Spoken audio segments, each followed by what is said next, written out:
Is software engineering dead? We gonna tap into I don't know how to pronounce your name, dog. I'm gonna call you Big Bro. Cool.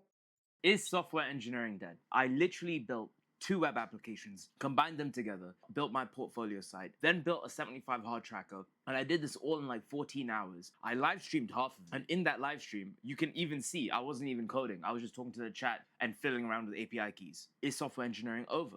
When I really thought about it and I did my research, it's not a black and white situation. It's a gray area. And when you navigate this gray area, you're going to be able to understand where the AI movement is going and how to survive and thrive in the AI native era. Okay? Thank you, bro. I want everyone who possibly reaches my video, you guys missed a key point. He is building live. Fuck everything he said before. This nigga is building live. Yo, thank you. Someone is listening because you guys have to understand software development is more like YouTube than it is like software development, my nigga. We gotta know who the fuck you are, dog. Like, if I don't know who you are, how the fuck do I know you can solve my problem? I'm not hiring no nigga that's doing a to-do app and putting it on GitHub no more. Those days is over, bro. Like, I don't give a fuck how much active time you got on uh GitHub. You talk to your developer community who's broke. You get what I mean? Like, and I'm not trying to rip on the developer community. Like, sorry if that offends people, but you guys are like, you know what I'm saying? Like, majority of them, they on GitHub to get a job. They're not on GitHub to like, I'm on the beach drinking lemonade, iced tea with some baddies. You know what I mean? Like, you guys are elite code and GitHub, dog. Like, but thank you for saying you're building live because we have to know who you are as a creator. I'm gonna let you finish. Before I get into that, the CEO of Anthropic has been saying that software engineering has been dead for like the last 2 years. Every single release, software engineers are cooked, software engineers are finished, blah blah blah. We won't need to write code anymore. Okay, okay. But he just spent millions acqui-hiring the developers for bun. Make it make sense. Well, that's why I'm here. I'm gonna make it make sense. But first, who am I? Why should you listen to me? Who the fuck am I? I'm Arun. I used to be the staff data scientist for the parent company of AdBlock and AdBlock Plus, yes, the Chrome extension, and I quit work. I'm betting my entire career on actually building with AI. I'm building in public and I'm showing you guys how I do it. I've got skin in the game. I had to go and navigate this gray area myself to figure out, okay, what's going to happen for the next 10, 15, 20, 30, 50 years of our career. So the first thing I'm going to give you, okay, you need to reframe the question. Are software engineers dead? That's the wrong question to ask. Here's the problem with asking, are software engineers dead? The real question is, who's worth hiring? Please internalize this. And if you don't internalize it, I'm going to get into why you should. Man, oh man, who's worth hiring? It goes back into why the fuck would I hire someone who can make a good to-do app? He's gonna sugarcoat it. I'm just gonna be blunt. I'm not hiring no one that's doing a to-do app. I'm not hiring no one that can make a weather app. I'm not even hiring anyone that can make a Facebook clone. Why the fuck do I want to hire someone? Is the question. What can you do for me? Like, if I was to stumble across this video as a client and I seen him casually explaining to them why it's important and why the gray area in software, I'm done deal. I'm gonna contact him. You know why? Because he's problem solving an issue that I'm trying to solve. A client trying to find an eloquent, smart young man who can fix my application for millions of dollars. You clearly know where the market space is. Let's get this man a job. Hey, look, marketing yourself is important, dog. Let's get him to finish. Let me show you what it means. The death of the average. This is the distribution of software engineers. What I'm saying right now with all of the code releases, that bottom 50% is over, but that top 20%, their value has exponentially increased because the output that they can produce has exponentially increased. The bottom 50%, you're fucked. And that's because there's something only a few people are talking about that completely changes the question. The value shift. The job didn't die. Software engineering is not dead, it's evolving. The marginal cost to write a line of code is decreased. And before, software engineers are getting hired because, oh, I can code. That's a valuable skill. Being able to code is not a valuable skill anymore. Being able to solve problems with code, that is the valuable skill. If you thought ever in your career, or if you were studying CS right now and you think people are going to hire you because you can code, you're screwed. That's not how it works. That's not how it ever worked. People just conflated writing code with solving problems because all the problems they were I want to say it because there's a nigga right now who's gonna disagree with you, bro. I'm gonna be blunt. I don't give a fuck about elite code. Like, you get what I mean? I don't give a fuck how much data structure algorithm shits you can answer in a span of an hour. I don't even give a fuck if you can do it with your eyes closed or use the best IDE. My nigga, I need someone who's going to help me. You get what I mean? Like, what can you do? What's beneficial for me? How can you problem solve the issues that I have going on in my company? Whatever you say out your mouth, how you sell yourself is gonna get you hired. I don't need you to show me no, hey, I built this portfolio and I feel like this is a great example of what I can do. I'm going to look at you and be and seriously like, all right, man, like, that helps me out a lot, but I still have this business idea that I want to take off and I don't have that fucking app. You didn't solve his issue. You just bragged about what the fuck you can do. That's not selling yourself. That's you low key just bad at marketing, I want to say. I don't want to say it's like bad sell. Like, you're not selling yourself though. You gotta learn how to sell yourself. That's what evolved, my nigga. solving was with code. And learning to code was such a sort of, oh my God, it's so important. And it was so hard to learn how to code, but it's easier than ever to generate code. The new superpowers are understanding trade offs, architectural decisions, knowing about business deeply, and how to use AI effectively. If you're just a front end developer that knows how to use React, you're screwed because a designer can come in, design a better website than you can, and generate the front end code that the back end can tap in with. If you're just a backend engineer that thought, oh, I'm just going to be connecting pipes, you're like a white collar plumber. It's just pipes and pipes. But if you don't understand the architectural trade offs, the data modeling trade offs, if you're building a system, what are the limitations of the system? If you don't understand why certain behavior is produced or how logic flows, you're screwed. And this is where it gets really interesting because there are levels of complexity that I'm going to walk you through and show you what's been completely done by AI and what might not be done by AI for a long time. Okay, so the three levels of complexity. Level one, the bullshit, the micro SaaS, the web apps, the portfolio sites. This stuff has been automated. I literally have sat with Gemini, wrote a design doc, gave it to Claude Code, and it basically one shot 80% of it. And I just had to go through some UI UX bugs. And I just told Claude, fix the code, and it fixed the code. And then I told Claude, hey, you've done a lot of fixes. Can you rewrite the code so that you're not doing fix on fix? Instead, you just get the logic right, and then it fixes the logic. Level one has stopped becoming a oh my god, can you code type of problem, and it's become a commodity problem. It's a branding problem. It's a design problem. It's a marketing problem. It's a distribution problem. Level two is enterprise software. And with enterprise software, companies have teams of developers that are enabled by AI that have more time on their hands now because they can automate a lot more code. They're more empowered than ever. My friends are literally at work saying, bro, Claude just one shot the entire data model because they designed the data model, they understand the trade-offs, but instead of writing all the code, they just like, hey, this is the data model, can you write the code? Enterprises can move faster, they can build their own shit. If you're an enterprise and you're buying from someone, you want to buy from a trusted partner. So is software engineering dead? No, not at that level, but it's evolving into a situation where if an enterprise needs an application, they can either write it themselves or they can outsource it. And level three, the hyperscale systems. This is something AI cannot touch right now, and I don't know when it will touch, but do you think Claude Code is going to be able to write Google file system? No, no. What are you talking about? It's impossible right now. Something like Google file system requires knowing about unknown unknowns and being able to effectively navigate that space. AI cannot do that yet. This concept of the unknown unknowns is sort of the key differentiator, and I'm going to tell you about it now. AI Now, when it comes to the enterprise and micro level stuff, I ain't gonna lie to you. This is why 90% of development is not going to be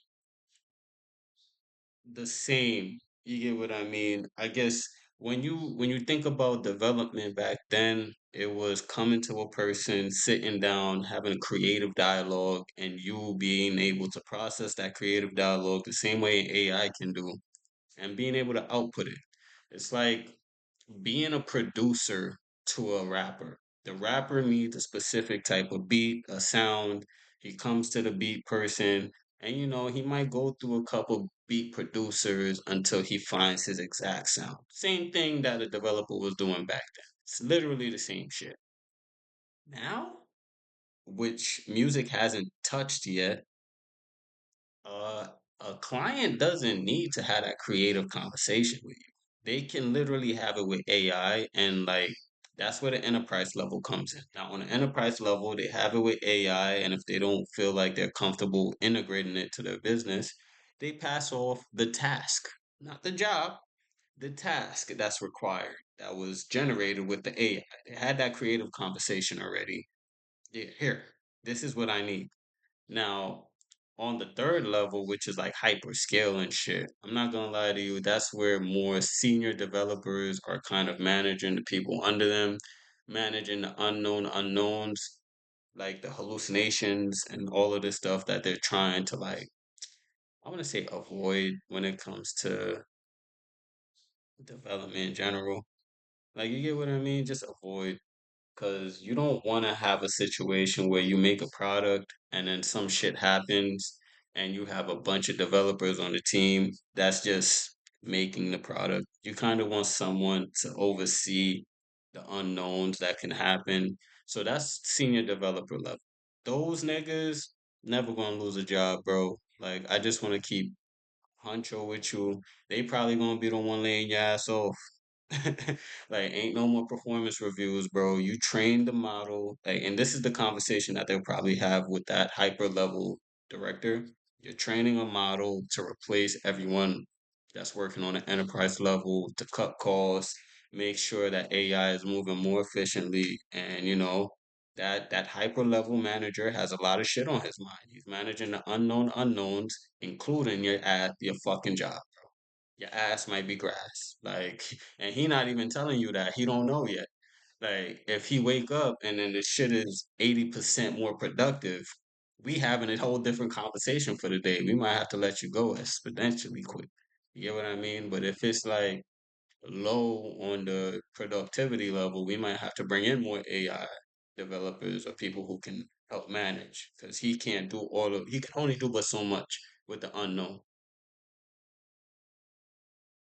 AI is an enabler for speed. So when you know something, you don't need to go and sit down and spend 1 hour writing the code and like Googling syntax and all this stuff. When you know what you want, you tell AI to write it, you check it, and it's good. If you know what you're doing, AI will just get it done for you ASAP. But that's just the known knowns, okay? The next level is known unknowns. Within the known unknown space, AI can help you navigate that, and you can use AI to explore, but it might make mistakes, and you're gonna have an idea of be like, oh, this doesn't look right or it doesn't feel right. Let me just go double check it, and then you can verify it. The problem happens when you get to these unknown unknowns. AI is so confident that when you ask it to do something, it's gonna be like, this is the answer. And you're gonna be like, okay, commit. But the thing is, with the known unknowns, you don't know if you're making a mistake.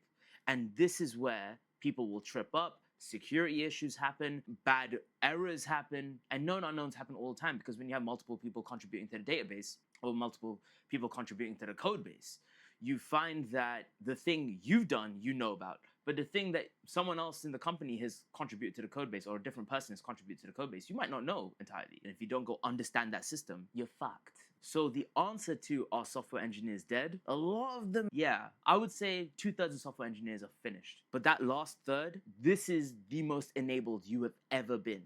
And how do you move from that 2/3 to that third? The answer is simple: adaptability and resilience. You need resilience to go deep into a problem, to go deep into a topic, to I like to give flowers where flowers is due. And I'm gonna end off the video by saying, agree to disagree. How do you move forward? If you're in that first percentage of developers who are just, oh, I'm happy to learn how to code. I know this, that, and the third. Hey, there's no bouncing back from what AI did, bro. Like, the level of work you gotta do, you might as well pivot a career. I'm not gonna be as nice as he is, but you might as well pivot a career. Luckily for me, I got self-taught experience. I've worked with people like he used to work at SpaceX. I have hardware knowledge. I tapped in with Disney a little bit on contracts, did DevOps. Like I'm not here to brag about myself because even for me, I was just trying to move forward. I wasn't caring about where I worked. I loved what I do. So I'm in a space to where I want to build by myself, for myself, and try to see a company route, enterprise route. That's where I'm at. Yeah, transparently, the market is so bad, I'm working a dead end job. But that's just the market. You know what I mean? Do I know how to market myself? Not too good, but that's what I got. If you guys are in that space where you're happy to learn how to code and you guys aren't using AI to the fullest capabilities, because I've deployed a lot of applications, I personally just don't have it in me to just market those applications because, and I just want to keep building. I just want to keep building, learning new tools, seeing what the unknown unknowns are, what he's saying. And maybe at the end of the year, I'll be marketable enough, but I got to work on the marketability.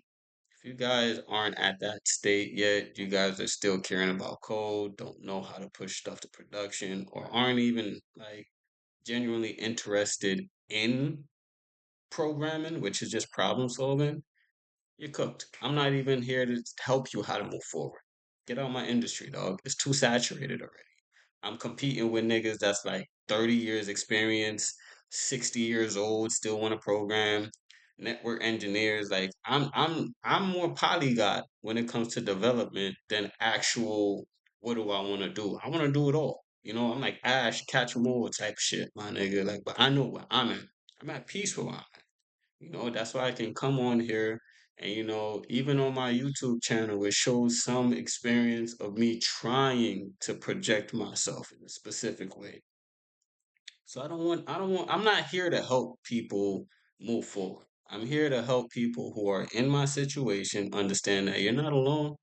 It may be hard to like market yourself, but people like him who make videos like this give you the clarification that even if you did get a job, like, okay, you have the job. You're going to fucking quit at some point.